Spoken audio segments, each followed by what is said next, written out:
terima kasih Tuhan. Kami mengucap syukur buat siang ini kehadiran-Mu di tengah-tengah kami. Kami sudah mendengar kesaksian yang luar biasa, di mana kami tahu ketika kami berespon benar, kami akan melihat kemenangan yang luar biasa. Kami percaya Tuhan, bahwa hari ini kami mau pulang, nanti kami akan dengar firman yang akan memberkati kami semua. Urapi bibir lidah hamba-Mu, berkati setiap telinga yang mendengar, biar semua kemuliaan kembali kepadamu. Di dalam nama Tuhan Yesus yang percaya berkata, amin. Silakan duduk. Shalom semuanya. Ada sukacita. Ya. Terima kasih buat Bu Titik yang sudah kesaksian yang luar biasa ya. Hari ini saya akan berkhotbah tentang beban yang palsu ya. Seringkali kita ini terbeban untuk melayani, terbeban untuk berbuat baik, terbeban untuk memberi. Tapi semua ini palsu di mata Tuhan. Nah nanti kita belajar dari firman supaya ketika kita nabur kita itu tidak salah saudara. Ya, kalau semua ini cuman kepalsuan di mata Tuhan maka jeripayah kita itu untuk menabur sesuatu yang baik itu cuman sia-sia. Nah kita lihat dulu ayatnya. Mazmur 119 ayat 167 sampai 168 ya. Kita percaya hari-hari ini banyak orang melewati masa-masa yang tidak mudah. Semua kalau orang konseling selalu bilang, Bu gimana lagi. Saya cuma bilang gini, kita semua enggak ada yang tahu. Tapi percayalah Tuhan pasti punya cara. Yang penting jaga respon seperti tadi Bu Titik bercerita. Semua masalah itu pasti ada jalan keluarnya. Karena Tuhan itu tidak pernah kehabisan cara untuk memberikan solusi. Tangkap ya, kita mungkin secara akal ini sudah terbatas. Kekuatan kita juga terbatas. Cara kita berpikir sudah terbatas. Kemampuan apalagi yang kita punya. Kalau keuangan kita sudah terbatas, semua terbatas, ini waktunya kita izinkan, kita berikan ruang buat Tuhan untuk menggenapi kuasanya yang tidak terbatas. Ya, kita seringkali kalau sudah panik itu tabrak-tabrak, gimana, kita lupa Tuhan itu punya cara sudah. Saudara duduk diam, andalkan Tuhan, percayalah Tuhan pasti berikan jalan yang terbaik. Amin. Nah kita lihat terlebih dahulu. Mazmur 119 ayat 167 sampai 68. Aku berpegang pada apa?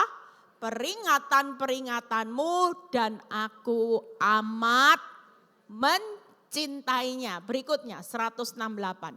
Aku berpegang pada titah-titahmu dan peringatan-peringatanmu. Ini yang perlu kita garis bawahi. Sebab apa saudara?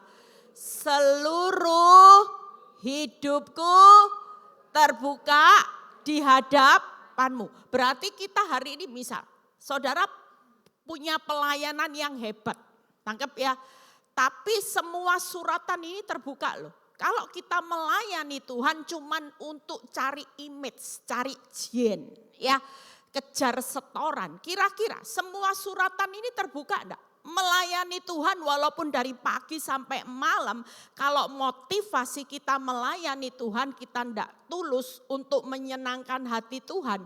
Melayani Tuhan yang paling utama enggak usah jadi hamba Tuhan, enggak usah harus jadi WL. Melayani Tuhan yang paling utama yaitu melayani kehidupanmu sehari-hari. Kalau suratan terbuka, kita hari ini mau melayani Tuhan, saudara mungkin jadi orang terkenal, saudara di hadapan orang. Ya ada seorang yang kalau banyak di sini tidak ada, di Victory tidak ada ya. Kalau hari Jumat, Sabtu, Minggu rohani. Gandeng istrinya ya, seolah-olah suami istri jalan bergandengan tangan ya. Kalau turun mobil dibukain ya, duduk sama-sama saling senyum gini. Tapi kalau hari Senin Bu Eli sampai Kamis, ini istrinya yang cerita. Bu Eli tahu suami saya, amit-amit Bu Eli, sudah Bu Eli, kelakuannya Bu Eli sungguh mulutnya ndak sesuci waktu hari Minggu. Shalom, haleluya, saya digandeng Bu Eli. Tapi kalau hari-hari saya salah dikit Bu Eli, sudah kebun binatang semua keluar Bu Eli. Jujur kita ini lebih banyak cari image di depan manusia, kita lupa bahwa kita ini adalah satu suratan yang terbuka semua di hadapan Tuhan. Makanya kalau kita mau melayani Tuhan, saya jujur, saya juga hari-hari ini juga jaga hati saya. Waktu orang berkata sesuatu yang baik tentang saya cuma bilang gini, Tuhan jangan sampai semua ini membuat saya lupa, saya sombong. Karena ini semua anugerah, tangkap ya. Kalau saya bisa khotbah, saya kemarin khotbah jujur saudara, enggak tahu khotbah saya seperti apa. Tadi malam rekaman radio sampai 11:30 ya. Itu yang tahu Fran, saya sudah mata saya gini ambil khotbah. Saya sudah gini, aduh Fran enggak bisa besok, gak bisa katanya. Besok dia ada pelayanan di Sidoarjo, jadi malam ini harus rekaman. Aduh Fran, saya enggak tahu itu jadinya khotbah seperti apa. Tapi puji Tuhan dengan ngantuk-ngantuk saya bisa berhasil saudara. Itu semua karena anugerah. Nah kita lihat ya, yuk ayatnya supaya kita belajar 3 hal. Kalau kita jadi suratan yang terbuka, ini yang akan saya bahas. Supaya saudara dalam perbuatan sehari-hari jangan sampai terbeban untuk melayani berbuat baik. Saudara semua ini penuh kepalsuan. Nanti jeripaya saudara di dalam Tuhan itu sia-sia. Nah 3 hal beban palsu. Yang pertama melayani Tuhan dengan kepalsuan. Nanti kita lihat. Topeng rohani ya, ada banyak topeng-topeng rohani yang akan dibongkar Tuhan di akhir zaman ini. Makanya kalau orang mengalami masa yang sulit, proses di akhir zaman, kita tidak bisa bilang gini, Tuhan kenapa masa sukar ini harus terjadi? Kenapa kita lihat resesi besar-besaran? Semua yang buruk sedang terjadi di dunia ini. Kenapa? Karena kedatangan Tuhan sudah semakin singkat. Dan saudara enggak mungkin, proses itu cuma membentuk tanah liat jadi bejana yang mahal. Banyak orang puas jadi tanah liat, tapi Tuhan enggak pernah puas. Makanya kalau kita nilai kita itu masih berupa tanah liat, Tuhan akan injak-injak, Tuhan akan proses, diremas-remas, dibanting, dipanaskan. Itu semua enggak enak, tapi percayalah ini untuk kebaikan saudara dan saya. Yang kedua kenapa? Tuhan lagi merenovasi. Yang direnovasi itu kebocoran saudara. Ada orang ikut Tuhan dari Kristen sejak lahir melayani Tuhan tapi bocor mulut. Suka gosip, suka fitnah orang. Bocor apalagi pikiran. Pikirannya suka sia-sia, pikirannya suka pikiran yang aneh-aneh, bocor mata, suka lihat film pornografi. Berapa banyak orang yang hari ini tanpa sadar hidup sebagai orang Kristen sejak lahir, tapi banyak kebocoran, bocor hati, suka marah, suka sakit hati, dikit-dikit sensi, tersinggung sudah tidak mau ke Victory. Nah ini, ya gara-gara bangku aja orang bisa nggak ke Victory loh. Kadang saya sedih juga ya, saya ndak ikut-ikut, ternyata gara-gara bangku. Bu, gara-gara bangku satu temannya, kamu ndak boleh duduk sini, kamu duduk sana karena ini sudah tempatnya saya. Nah gara-gara seperti itu minggu depan saya tanya, loh kamu kemana kok nggak datang? Iya saya sakit hati, saya bilang. Sering kali bocor-bocor seperti ini, makanya Tuhan izinkan masalah itu menimpa saudara supaya Tuhan gak mau kita jadi bangunan tapi banyak bocor. Kira-kira kalau saudara punya rumah itu banyak bocor, kira-kira saudara renovasi enggak? Gak mungkin saudara bertahan diam dalam rumah yang banyak bocornya. Sama seperti halnya Tuhan. Tuhan juga mau setiap kebocoran kita ini hari-hari ini direnovasi. Dan kita juga mau yang ketiga karena Tuhan lagi upgrade hidupmu. Tadinya cuman ya hidup jadi orang benar KW 1, KW 2. Enggak. Tapi Tuhan mau hidup kita benar-benar murni jadi orang benar. Yang kedua yaitu memberi dengan motivasi. Nanti kita belajar ya. Bukan hanya memberi uang. Memberi untuk berbuat baik, memberi pengampunan itu jangan dengan motivasi. Yang ketiga berbuat baik tanpa kebenaran. Ya, contohnya gimana? Saudara yang pernah sering saya cerita, banyak ibu-ibu yang ngomong sama saya karena suaminya pinter firman. Tahu firman Tuhan. Kalau selingkuh dikasih tahu, kamu itu jangan sampai selingkuh. Kamu kan tahu kebenaran. Jawabnya apa? Tahu jawabnya suaminya, hebat.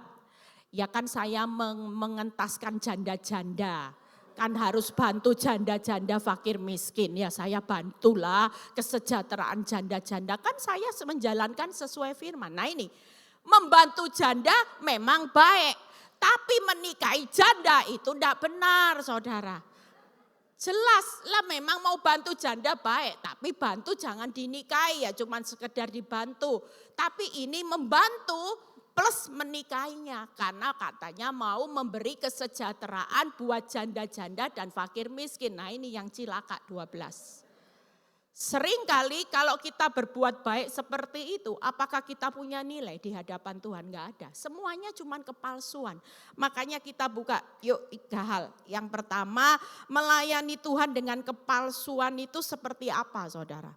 Kita lihat Yeremia 12 ayat 1 sampai 3. Kita baca terlebih dahulu. Melayani Tuhan dengan kepalsuan, buka Yeremia 12 ayat 1 sampai 3. Engkau memang benar ya Tuhan, bila mana aku berbantah dengan engkau, tetapi aku mau berbicara dengan engkau tentang keadilan. Lihat ya, mengapakah mujur hidup orang-orang fasik, sentosa semua orang yang berlaku tidak setia. Engkau lihat ya, membuat mereka tumbuh, lihat ya, belum tentu loh. Orang yang mungkin pelayanan walaupun kelihatannya dengan sesuatu yang luar biasa. Kelihatannya pelayanannya bertumbuh. Lihat, engkau membuat mereka bertumbuh dan mereka pun juga berakar.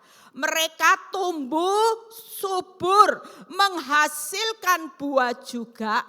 Memang selalu engkau di mulut mereka tetapi jauh dari hati mereka. Makanya orang tidak bisa jadi patokan. Pendeta pinter khotbah, orang pinter ngomong tentang firman. Tapi senyatanya Tuhan tetap melihat hati. Kalau kita melayani Tuhan dengan hati yang benar-benar hari ini enggak tulus ya, dengan kepalsuan, lihat apa yang Tuhan katakan firman Tuhan. Ya Tuhan, engkau mengenal aku, engkau melihat aku dan engkau menguji bagaimana hatiku terhadap engkau. Tariklah mereka keluar seperti domba-domba sembelian dan khususkanlah mereka untuk hari penyembelian. Jadi sekali lagi kalau saudara melayani Tuhan gak pernah hatimu tulus hanya dengan kepalsuan untuk cari image, untuk cari pujian manusia, maka semuanya akan sia-sia. Lompat di Markus 7 ayat 6. Markus 7. Jawabnya kepada mereka, benarlah nubuat Yesaya tentang kamu. Hai apa saudara? Orang-orang yang munafik, sebab ada tertulis bangsa ini memuliakan aku dengan bibirnya padahal hatinya jauh daripadaku. Jujur ya. Orang kalau benar-benar melayani Tuhan dengan tulus, seluruh kehidupannya juga akan menjadi suratan yang terbuka buat banyak orang. Gak mungkin dia akan mau berbuat apalagi tidak hormat takut akan Tuhan. Jatuh dalam dosa bisa. Tapi waktu Tuhan tegur hidup saudara dan saya, saudara pasti akan berikan hati. Iya Tuhan, aku salah, aku mau berubah. Kalau Tuhan bilang gini, minta maaf sama orang ini, saudara akan membuka hati. Kenapa? Karena kita mau memberikan hati kita buat setiap teguran Tuhan. Itu pelayanan saudara. Kalau kita ditegur oleh firman, kita mengeraskan hati. Berapa banyak orang kalau datang ke khotbah, saya lihat. Karena saya kan di depan, saya bisa lihat. Kalau sudah firman mulai nyindir, itu enggak nyindirnya gini, ini buat kamu, buat kamu. Ngerti itu loh firman buat kamu gitu. Ya, apalagi suami istri langsung colek-colek, kamu berubah. Nah, jujur, setiap kali firman ditegur dan hati saudara mulai merespon dengan baik. Iya Tuhan, aku salah. Aku mau berubah. Itu melayani Tuhan dengan tulus. Kenapa? Karena antara bibir dan hati kita itu sinkron, sejalan. Bukan hanya kita bisa berdoa, nyanyi tiap hari, nangis-nangis. Aku mengasihi Engkau Yesus. Tuhan bilang ini pret. Tadi aja masih marah, masih benci sama orang, masih benci sama mertuamu yang bawel. Tadi aja nggak bisa berdoa, mendoakan yang baik. Ada berapa banyak ibu-ibu yang hari ini sudah tawar hati, nggak mau mendoakan suaminya. Karena Bu, semakin saya doakan semakin amit-amit, sudah biarin aja Bu. Biar saya doakan aja cepat mati. Tiap hari doanya biar cepat mati.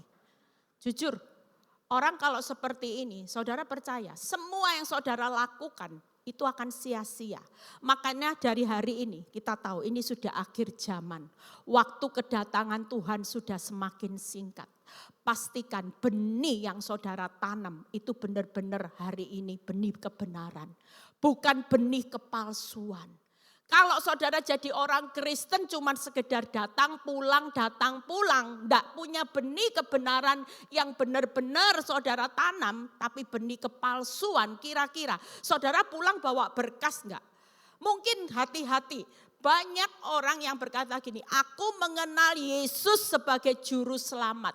Aku mengenal Tuhan Yesus adalah juru penolongku. Tapi yang jadi pertanyaannya, Tuhan Yesus kenal saudara enggak? Loh, karena jelas loh firman Tuhan berkata, "Enyalah engkau, hai pembuat kejahatan, aku tidak pernah mengenal engkau." Karena selama ini dalam hidupmu engkau hanya pakai topeng. Hatimu dan bibirmu itu jelas berbeda.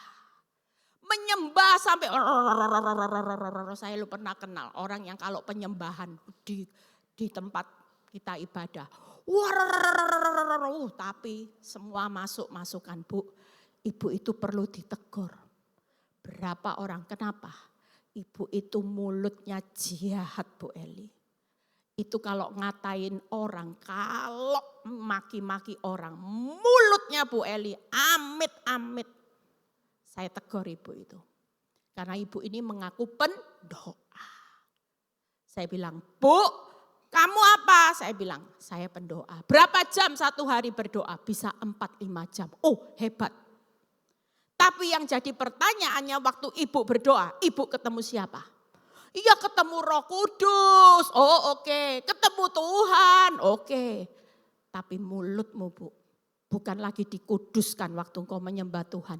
Tapi mulutmu banyak memaki orang, menfitnah orang. Ibu itu langsung tertunduk. Banyak orang yang hari-hari ini cuman pakai semua kepalsuan. Makanya hari ini di akhir zaman saya juga mengingatkan diri saya. Mulai belajar untuk tidak serius dengan masalah tapi serius dengan Tuhan. Itu jauh lebih penting. Lewat benih yang kau tanam. 3 hal buka. Kalau melayani Tuhan itu dengan kepalsuan itu seperti apa? 3 hal. Yang pertama yaitu tadi ya. Melayani Tuhan jangan dengan bocor mulut. Itu tadi, mulut sama hatimu enggak sama. Melayani Tuhan juga jangan dengan bocor hati. Kita mau hari ini setiap hari bukan hanya pendeta yang dituntut. Enggak boleh bocor mulut, bocor hati. Ya. Jadi pendeta itu susah saudara. Mau ngomong sedirit ketawa-ketawa ya bingung. Makanya saya kadang-kadang lepas ya. Bukan karena saya pingin bebas enggak. Tapi kadang-kadang saya bilang gini, ayo kumpul-kumpul sama teman saya yang lama-lama, teman kuliah. Kenapa? Karena terlalu banyak kumpul sama banyak sesama yang rohani. Saya juga takut nanti kalau saya ketawa, wak. Ini norak, ini hamba Tuhan norak. Lah namanya hamba Tuhan masa enggak boleh ketawa wak gitu. Jujur, ada banyak hal yang mungkin harus saya jaga hari-hari ini sejak saya jadi hamba Tuhan. Makanya teman saya ketemu saya gini, LL kamu tak lihat makin tidak normal. Gimana tidak normal? Dari penampilanmu sekarang kalau pakai baju segini. Sudah segini, lama-lama cadaran kamu katanya gitu. Pakai baju sudah kerannya ditutup, panjang, tangan panjang katanya. Habis gimana? Kita juga harus menyesuaikan diri. Nanti kalau pakai mini sedikit katanya hamba Tuhan kok enggak tahu diri. Loh jujur, Kadang-kadang setiap kita yang jadi hamba Tuhan ini benar-benar jadi fokus. Tapi sekali lagi bukan hanya hamba Tuhan yang suratan terbuka di mata Tuhan termasuk saudara semua. Kita jangan sampai hari-hari ini yang bocor mulut, gak boleh bocor mulut cuman Bu Eli ya karena Bu Eli gembala kalau domba-domba enggak. Setiap kita perlu jaga mulut, jaga hati. Bahkan kita jangan sampai pelayanan ini melayani Tuhan pakai topeng kepalsuan. Pastikan benar-benar hari-hari benih kebenaran. Jangan benih kepalsuan. Kalau kita hari ini mau hidup benar sesuai dengan karakter Kristus, yang kita tabur adalah karakter Kristus. Marah karakter Kristus bukan? Tapi berapa banyak ibu-ibu menyepelekan, marah kan dosa kecil. Nah, kalau zina enggak boleh Bu Eli. Tapi kalau marah Bu Eli ya harus Bu Eli. Nah ini perlu pertobatan. Marah itu bukan benih kebenaran. Marah tidak pernah mengerjakan kebenaran, tapi sabar, panjang sabar itu benih kebenaran. Dan kita perlu melakukan setiap hari. Ya, yang punya pasangan yang bukan ideal, anak-anak yang lagi berontak. Mulai tiap hari berkata sabar, sabar. Tapi sabarnya jangan ini, sabar, sabar. Nanti kena kanker saudara. Ya, kalau sabar sudah, sabar, haleluya, haleluya. Suamiku suami yang baik. Jangan ngomong suami yang jengkelin. Kalau kita ngomong yang buruk terus tentang kehidupan realita, maka yang buruk tidak akan pernah berubah. Tapi waktu kita berkata realita dengan yang baik, percayalah perkataan kita itu akan mengubah realita. Kalau punya usaha sepi, jangan ngomong terus kok sepi ya, kapan ramenya itu tidak boleh. Kita harus berkata, kok rame ya, aduh rame berkat melimpah. Nah itu mulai dirubah saudara. Itu benih, karena kita enggak boleh menanam benih perkataan yang negatif. Kita harus memperkatakan sesuatu yang membangun. Amin. Yang kedua, yuk kita lihat memberi dengan motivasi. 2 Korintus 9 ayat 7. 2 Korintus 9 ayat 7. Hendaklah masing-masing apa saudara? Memberikan menurut kerelaan hatinya, jangan dengan sedih hati atau karena paksaan. Sebab apa saudara? Allah mengasihi orang yang memberi dengan sukacita. Buka PowerPoint-nya. Hari ini kita belajar. Kalau memberi, biasanya orang masih memberi gini. Kok enak kamu minta terus tapi terpaksa diberi. Tangkap ya. Ini bukan memberi dengan tulus. Sekali kita memberi enggak usah memberi itu kalau dengan motivasi itu memberinya tanpa kerelaan hati. Memberinya dengan sedih dan memberinya dengan terpaksa. Kita mungkin berpikir ini memberi urusan materi. Tapi sekali lagi memberi itu memberi dengan pengampunan. Tangkap ya, saudara ketika saudara mengampuni seorang suami, mengampuni istri, istri mengampuni suami, seorang menantu mengampuni mertua. Pastikan kalau memberi dengan bisa senyum tapi dalam hatimu tak doa no cepet mate, gak mate. Aduh, tapi saudara tetap bisa ngomong gini, ma sehat ya ma. Dalam hati kok sehat terus, kapan ini? Jujur, saudara percuma, Tuhan itu melihat hati. Kalau kita hari ini mau memberi sesuatu buat pasangan kita, saya selalu ngajarin ibu-ibu, baik bapak-bapak. Yang punya pasangan menyakiti hidupnya, sudah berikan yang terbaik, masak yang terbaik. Jangan kalau sudah jengkelin ya kopinya mulai diberi apa, sedikit obat urus-urus Bu Eli biar kapok. Kan saya pernah cerita ada seorang ibu, hari itu ibu ini cerita, Bu hari ini saya dicerai sama suami saya. Kenapa Bu? Karena kan dia itu punya selingkuhan, tiap sore selalu saya lihat, pokoknya mulai pulang kerja makan, setelah makan itu pergi ke sana Bu. Jadi saya mulai atur strategi. Tiap kali makan saya kasih makanannya itu minumannya dikit, yang diminum itu obat tidur dikit Bu Eli. Nah itu hari pertama berhasil Bu Eli. Habis makan ngantuk enggak pergi selingkuhannya. Saya bilang aduh berhasil. Besok dikasih lagi berhasil. Ketiga berhasil, keempat suaminya mulai curiga. Dan suaminya mulai taruh makanannya dilebkan. Ternyata mengandung obat tidur. Suaminya marah besar, kamu mau bunuh saya. Dan hari itu dia dituntut langsung cerai. Hari itu fatal. Saya bilang gini, Bu, kamu ya enggak pinter, Bu. Lah terus kok dikasih berhari-hari. Seharusnya kamu belajar dulu. Ya 1 hari kayak 2 kali, besok gonggang-gonggang. Lah ini kalau tiap hari ya orang ya pasti curiga. Iya saya enggak pinter Bu Eli. Makanya saya bilang, sekali mau jadi penipu harus belajar dulu Bu. Saya bilang gitu. Dia ketawa, Bu, makanya dari sekarang bertobat ya Bu. Saya bilang, semua cara ibu itu sia-sia. Ibu sudah beri aja yang baik, sudah rela Bu. Kalau memang tiap hari ditinggal pergi sama yang sana, ibu di rumah berdoa mengampuni Bu. Sudah, ibu jangan dengan terpaksa untuk mengampuni. Nanti pasti responnya salah. Seperti Bu Titik tadi cerita. Kalau kita ini memberi tidak rela, kita dengan terpaksa, dengan sedih hati, enggak mungkin responmu benar. Kenapa? Karena yang di sini enggak beres. Aduh Tuhan, aku enggak ikhlas loh Tuhan, suamiku. Jujur, enggak ada istri yang ikhlas suaminya diambil orang. Enggak ada suami yang ikhlas istrinya diambil orang. Tapi kalau proses ini memang harus terjadi untuk merenovasi hatimu, merenovasi kebocoran pikiran semua yang buruk, ya terimalah ini sebagai alat.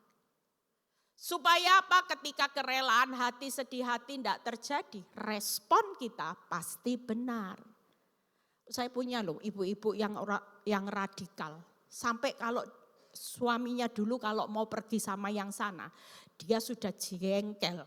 Tapi setiap kali dia merespon dengan hati yang benar. Tiap kali Bu kalau mau pergi sama selingkuhannya saya tahu, saya tatain baju, kopernya saya lipat yang bagus. Terus bilang gini, aku mau naik Grab aja gak usah tak anterin ke airport, ayo. Padahal dia tahu pergi dengan siapa. Istrinya setir, gak marah, dia tetap memberikan yang senyum. Sampai lepas di bandara pun dia cium pipinya. Suaminya dia bilang, God bless you ya Pak, Immanuel, Tuhan menyertaimu. Wah ini keren. Loh kalau dulu boro-boro Bu Eli, sudah saya maki habis itu Bu Eli. Tapi ketika dia menabur dengan kerelaan hati, tidak dengan terpaksa dan sedih hati, percaya suaminya hari ini terima Yesus sebagai Tuhan dan Juru Selamat. Tepuk tangan. Kita percaya bahwa kalau kita memberi tulus, dia berkata gini, Bu saya belajar dari khotbahnya Ibu. Apapun yang saya lakukan buat suami yang limited edition, aku melakukan buat Tuhan. Jadi tidak boleh beri ampas. Kalau itu buat Tuhan, pasti aku berikan semuanya bukan dengan terpaksa atau dengan sedih hati. Tapi aku berikan dengan kerelaan hati. Karena bagaimanapun Tuhan tetap melihat hati saya. Percuma kalau saya bisa tersenyum tapi hati saya pahit. Saya juga tidak dapat taburan apa-apa.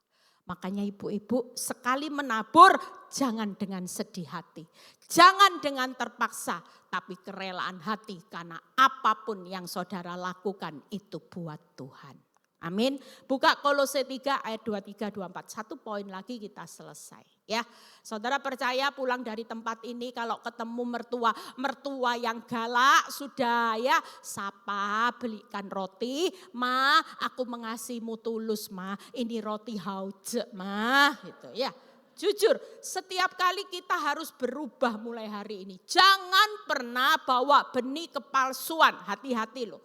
Orang yang nanam benih kepalsuan semuanya akan sia-sia. Tuhan nanti takut tidak kenal saudara. Walaupun saudara hari ini sudah ada pelayanan, jam terbangmu tinggi dalam dunia pelayanan.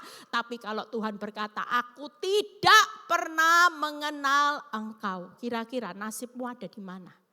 Makanya jangan main-main. Sekali kita mau lakukan yuk berikan yang terbaik.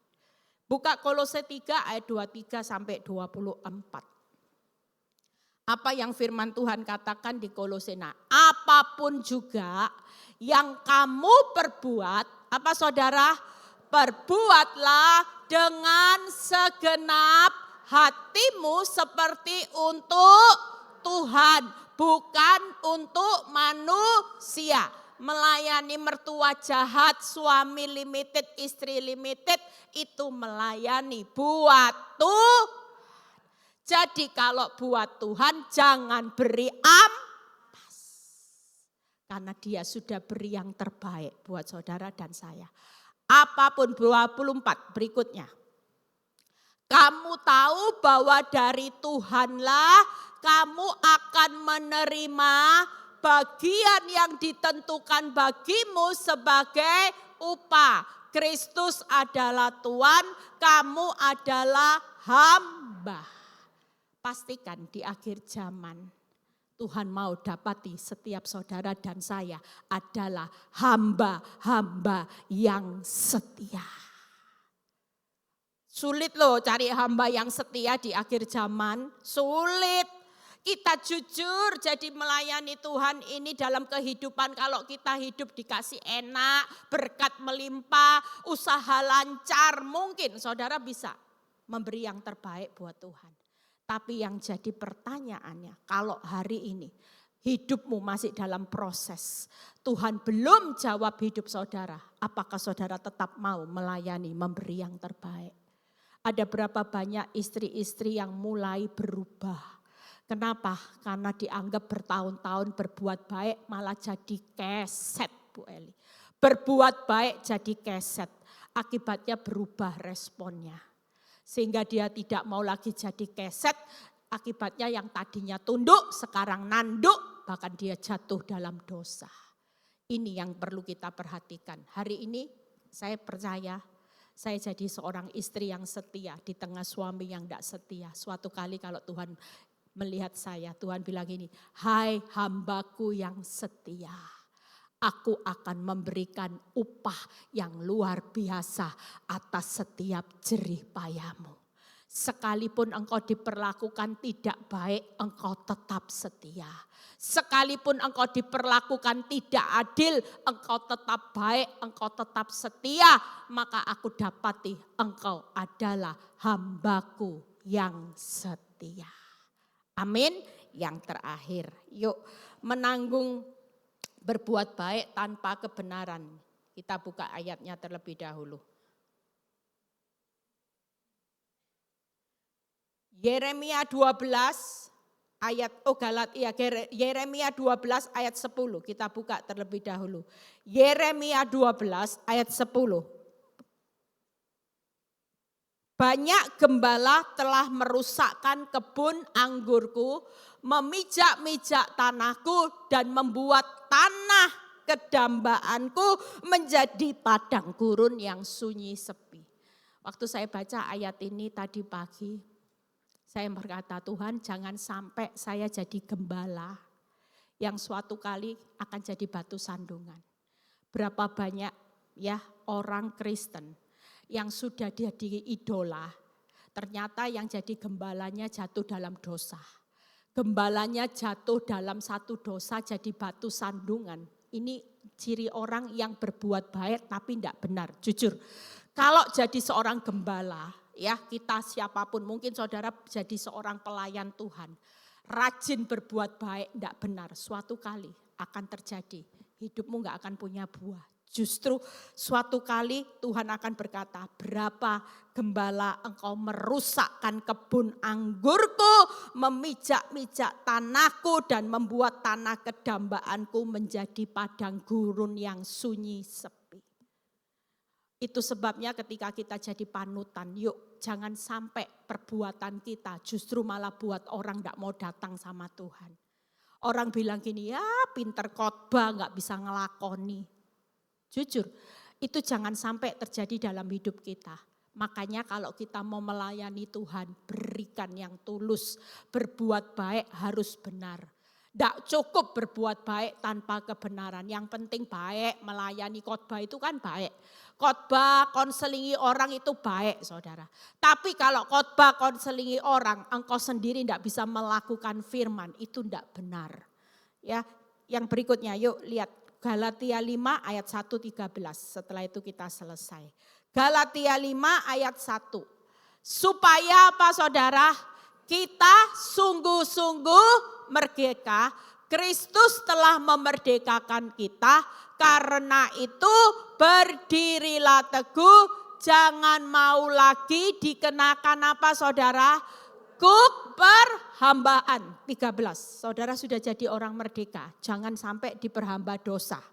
Kita ini sudah dibayar lunas harganya dengan kematian Yesus Kristus. Jangan sampai kita hari ini jadi hamba dosa.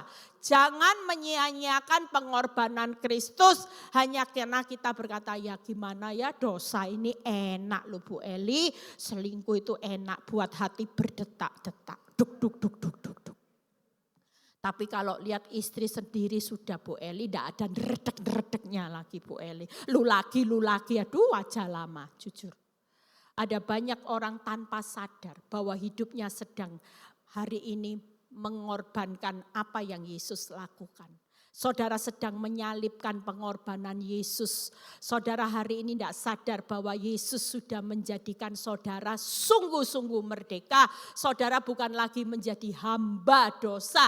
Tapi saudara hari ini berkata, aku menjadi orang yang merdeka. Lihat 13. Saudara-saudara, memang kamu telah dipanggil untuk merdeka.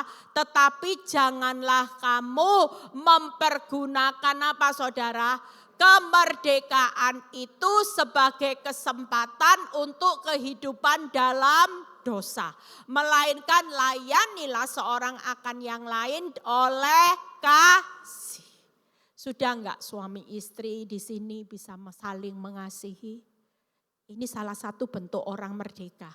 Makanya kalau ada orang Kristen bisa kuat benci mertuanya bertahun-tahun, ini bukan orang merdeka. Saudara kelihatannya menjadi orang yang dimerdekakan Kristus, tapi sama sekali saudara jadi hamba dosa. Saudara bukan jadi hambanya Allah. Kasih saudara. Pulang dari tempat ini siapa yang masih punya musuh, segera berdamai. Kalau ketemu musuhmu enggak usah buang muka. Senyum, walaupun kalau yang disenyumi buang muka, saudara tetap kasih senyum pepsoden. Ting. Nah, ya, saudara jangan malu buka mulut, enggak apa-apa sudah. Ya, senyum, jangan sampai senyum. Nah, ini enggak tulus, ini beban palsu, saudara. Kalau sekali ketawa, saya pernah ketemu orang yang enggak suka sama saya. Begitu dia lihat saya, dia pura-pura gini. Tapi Roh Kudus bilang gini, tegur gitu ya. Dia pura-pura enggak lihat saya teblek dari belakang. Halo, lama enggak ketemu, dia bilang, oh iya, ini dia palsu tapi saya tulus saudara. Iya gitu ya, tambah luar biasa ya sekarang, iya tak doain sehat-sehat tuh. Iya sia-sia, iya sia-sianya terpaksa itu ya. Tapi saya bilang enggak apa-apa ya. Tapi yang penting di hadapan Tuhan saya sudah enggak melakukannya dengan beban palsu. Saya taat sama Tuhan, saya taat sama Roh Kudus. Sapa dia, tegur dia. Saya tegur. Nah 3 hal yuk kita buka. Bagaimana berbuat baik tanpa kebenaran itu ya. Saudara kalau berbuat baik harus dengan kebenaran. Yaitu apa? Berdirilah teguh sebagai orang benar. Hiduplah dalam kebenaran. Benci dosa bukan nyaman dosa. Berbagi kasih, jangan hidup dalam kebencian, hidup dalam kekudusan. Saudara tidak cukup berbuat baik, tapi kita harus benar-benar hidup dalam kebenaran, hidup dalam kekudusan, hidup dalam kasih. Saudara kalau kita hari ini enggak bisa hidup dalam kebenaran, kekudusan dan kasih, maka perbuatan baikmu hanya sia-sia. Suka sumbang panti asuhan tapi uang korupsi. Nah ini baik nyumbang panti asuhan tapi uangnya uang korupsi. Kira-kira beban hidupmu diperhitungkan Tuhan enggak? Terbeban aku nyumbang panti asuhan tapi korupsi dulu. Supaya nutup dosa. Enggak ada saudara. Enggak ada Tuhan bisa disogok tukar baik tukar tambah dengan perbuatan baikmu, terus dosanya. Itu agama yang lain itu, ya. Itu ada. Memang kalau perbuatan baiknya, amalnya besar, nanti kalau mati reinkarnasinya enggak jadi binatang katanya gitu. Saya bilang, terus jadi apa ya? Jadi manusia kembali. Makanya kalau kita mau berbuat baik hari ini, pastikan itu sudah benar-benar taburan benih kebenaran, hidupmu kudus, dan engkau sudah tidak punya hati lagi saling menyakiti. Tapi hidup di dalam hati yang saling mengasihi. Amin. Buka quote yang terakhir kita baca sama-sama. Ya, saudara lihat, nah ini yuk kita baca sama-sama. 1, 2, 3. Terbeban melayani Tuhan bukan dengan beban palsu, tetapi tulus segenap hati kita. Tuhan Yesus memberkati. Saya ada video, yuk tepuk tangan buat kemuliaan. Saya pernah posting video ini, ya waktu itu saya dapat video itu saya nangis saudara. Dan saya nggak menyangka video ini saya posting di Instagram saya. Itu diulangi dari awal, suaranya enggak keluar. Saya nangis lihat pengorbanan pendeta ini. Saudara lihat ya. When my daughter was picked by 7 men, that was the hardest experience my wife and I went through. I cried more than I ever did all my life. I did not just cry for one day. I did not just cry for 1 week. I would cry for months. In fact, even thinking about it today, I have tears. Because I could not understand how a loving God will allow such horrible things to happen to my daughter. She was only 15 years old, never kissed a man. She was pure, she was a virgin. And I was teaching Bible. I was not in sin. So the temptation is very real. This is the temptation. Why do you keep on serving God? Why do you keep on trusting God? You see, our problem for many believers in the midst of pain and suffering is no longer questioning the existence of God. We question the very character of God. What kind of God do I have? And that was my temptation. But I praise God. By His grace. The same voice that spoke to me about God forget Him happened to my wife. We were shocked. We compared notes. Exactly the same idea. Forget God. But can I tell you, the Holy Spirit is more powerful. The Holy Spirit spoke to us. Keep trusting. Because of this amazing promise. Guess what promise? We know God causes all things to work together for good to those who love God, to those who are called according to His purpose. Romans chapter 8, verse 28, 29. So we cling on. The only reason we could endure is we claim the promise of God. Would you believe it? It happened on a Friday midnight. By Sunday, my wife and I were in CCF. We were singing, we were worshiping God, and I gave the message. Why? The grace of God. And it is possible, in the midst of pain, you can bow down and worship. Our family, we worship the Lord. Not because we are good or we are able, but because God is faithful. You know the promise of God. No temptation has overtaken you, no trials has overtaken you, but such as is common to man. And God is faithful.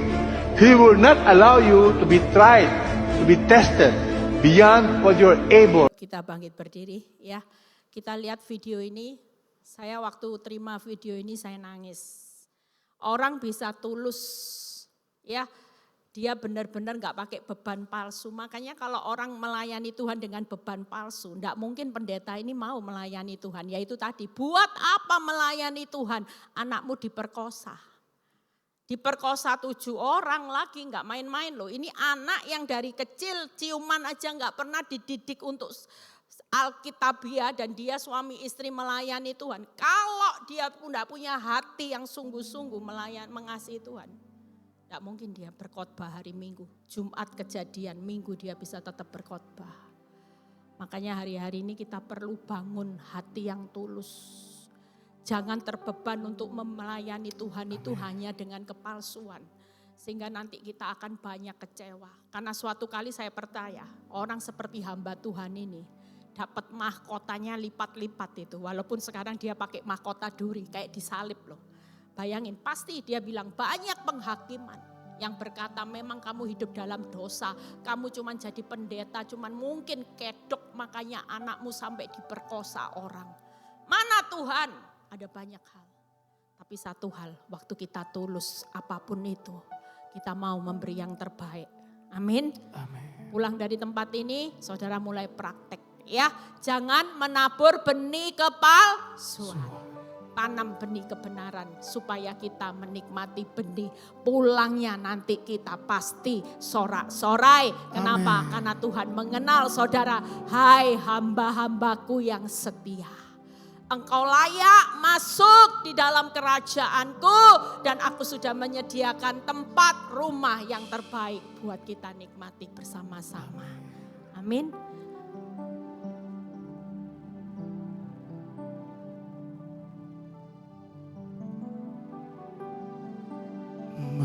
Melayani, mengasihimu, mengiringmu seumur hidupku.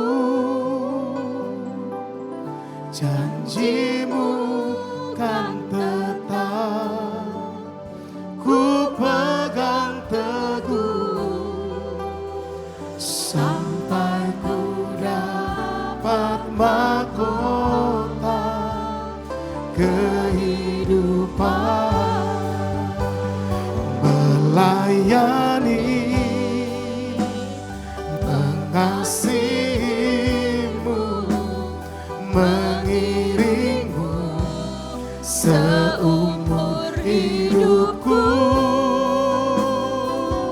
Janjimu kan tetap ku pegang teguh sampai ku dapat mahkota kehidupan. Saudara buka hati saudara. Tak akan pernah ku sesali. Jangan pernah menyesal mengikut Kristus. Kenapa Tuhan sampai hari ini hidupku seperti ini? Kenapa penderitaan semua masih terjadi? Layani Tuhan dengan beban, bukan beban palsu. Tapi berikan hidupmu dengan melayani Tuhan sungguh-sungguh dengan kebenaran. Dinyatakan, amin.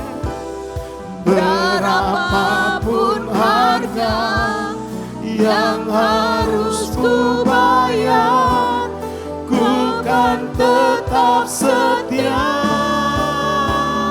melayani,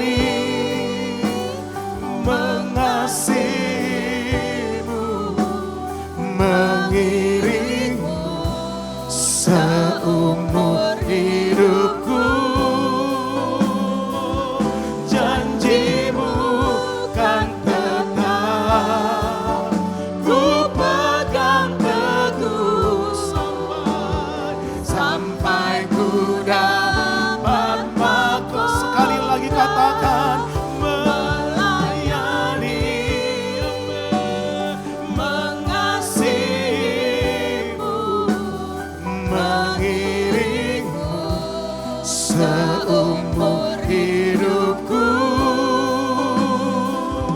Janjimu kan tetap ku pegang teguh sampai ku dapat mahkota